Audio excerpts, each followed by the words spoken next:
Hola chicos, seguimos con nuestras clases. ¿Cómo estamos? Bueno, seguimos con el bloque número 5. Y el bloque número 5 vamos a hablar de los sensores de información. Antes de ver cómo funcionan, cómo los vamos a clasificar y todo esto, primero vamos a ver realmente qué es un sensor. Bueno, un sensor es alguien que puede medir una magnitud. Medir una magnitud. ¿Qué es una magnitud? Una magnitud es eso, una medición. Algo que tú puedes pesar, que puedes medir métricamente, que tiene un peso, que tiene una masa, ¿sí? Bueno, entonces lo que hace el sensor es eso, medir, ¿sí? ¿Y qué va a medir? Bueno, depende de lo que sea. Por ejemplo, puede medir un número de vueltas, puede medir una resistencia, puede medir muchas cosas y de ahí viene lo que es la clasificación de los sensores. El sensor dijimos pues, ¿sí?, que se encarga de medir una magnitud. Esa medición de esa magnitud la va a medir, la va a recibir y la va a mandar a una computadora. ¿Por qué? Porque una computadora va a hacer lo que el sensor le diga. Si el sensor no manda señal, la computadora en ese pin o en esa parte de la electrónica, pues simplemente va a tomar una decisión errónea. O sea, el sensor es el que está monitoreando las condiciones de funcionamiento del vehículo. Entonces dijimos pues que el sensor se va a encargar de medir. Hay otro que es bien importante que lo distingamos bien del sensor. ¿Qué es un actuador? Bueno, un actuador es alguien que actúa, así simple, actúa. Y se actúa, ¿qué quiere decir? Que realiza una acción. ¿Cómo vas a realizar una acción? Te voy a poner un ejemplo. Tú puedes tener un inyector. Ese inyector se encarga de meter una cantidad de combustible. Para que este inyector funcione necesita dos alimentaciones. Una alimentación de corriente y una de tierra, pero la de tierra va a estar variando. O sea, su tiempo, ¿sí?, o su longitud de la señal va a ser variable. ¿Para qué? Porque si el inyector necesita estar más tiempo abierto, o sea, que meta más gasolina, entonces el pulso pues sería más amplio. Pero si el inyector necesita meter menos combustible, entonces lo que se hace es reducir el pulso. Y esto es un actuador. ¿Cuántos actuadores tenemos en el vehículo? Tenemos bastantes actuadores. De los que así conocemos, pues la válvula jack es un actuador, la válvula evap es un actuador, otro que tú ya conoces, ya has manejado, el relevador es un actuador, el inyector, pues obviamente también es un inyector, etcétera, etcétera. Tenemos más tipos de actuadores en el sistema. Entonces, el actuador siempre va a estar haciendo o ejecutando una acción. ¿Y cómo relacionamos al actuador con el sensor? Ah, pues muy sencillo. El sensor se encarga de estar midiendo, monitoreando lo que está pasando. Esa información se la pasa a una computadora. La computadora analiza la información que le da el sensor y entonces la computadora, ahora sí, lo que hace es mandar una señal a un actuador.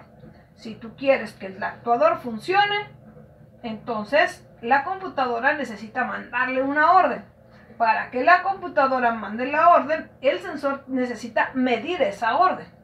O sea que si tú te fijas aquí, los tres están ligados. Por eso, cuando a ti te falla un sensor, la computadora ya se rompe esta comunicación, ya no la hay. Esta comunicación que ve aquí se rompe.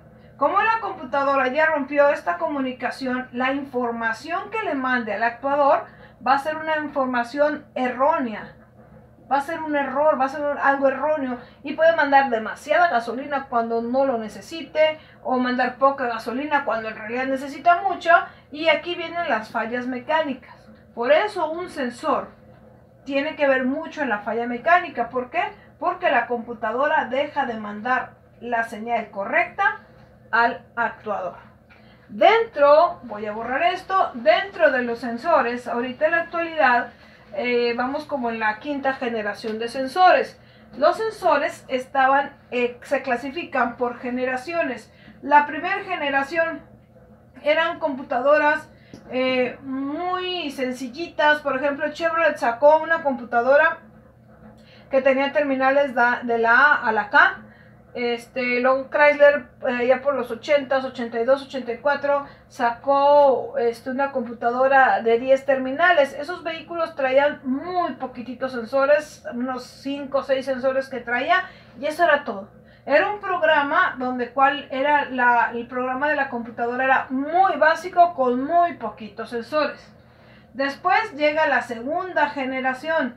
Esta segunda generación ya nos es un poquito más conocido, porque es cuando entra el sistema, el OBD1, donde ya la computadora ya procesa más información, el vehículo ya trae más sensores y trae un sistema de autodiagnóstico, pero que tú lo puedes sacar.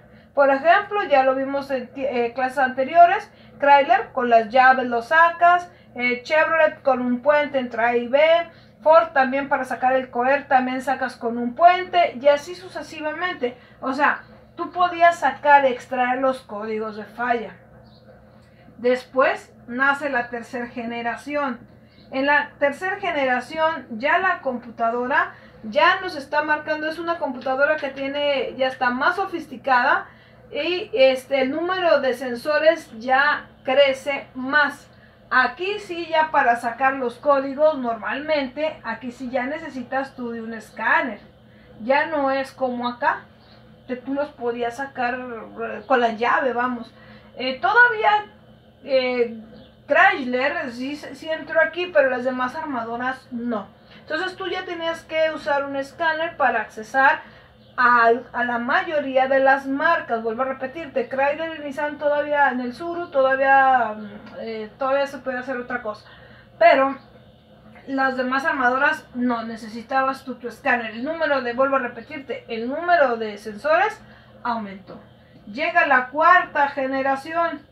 En esta cuarta generación no solo aumenta el número de sensores, sino también el número de computadoras. Y aquí tenemos computadoras como computadoras de chasis, computadoras de transmisiones, computadoras de motor, computadoras como el ABS, donde ya no es una sola computadora como acá que tomaba decisiones. Ahora no, ya tenemos una cantidad ya mayor de computadoras. Llega la quinta generación, y en la quinta generación, y aquí entramos, ¿sí? Donde ya las computadoras, obviamente, los microprocesadores son un poco más pequeños, pero la velocidad del microprocesador es más rápida. Ya tienes mucho más computadoras que en la cuarta, ya tienes mucho más sensores, y en este tipo de computadoras ya tenemos lo que es la fibra, el cableado por fibra, ya tienes las señales multiplexadas, ¿sí? Y ya son sistemas un poco más complejos. Toda esta información te la he puesto en un archivo de un PowerPoint en el muro de la materia. Es importante, ahí ya viene más desglosado, de lo cual te habla cada generación de sensores, de lo que es un sensor y lo que es un actuador, para que por favor la cheques, la veas, la analices y escribas en tu muro de la materia cualquier duda que tengas. El día de mañana vamos a empezar a hablar sobre los sensores, cómo los voy a clasificar, ¿sí? ¿Qué tipos de sensores hay? ¿Sí? Y toda esta semana vamos a estar hablando de pura clasificación y funcionamiento de los sensores.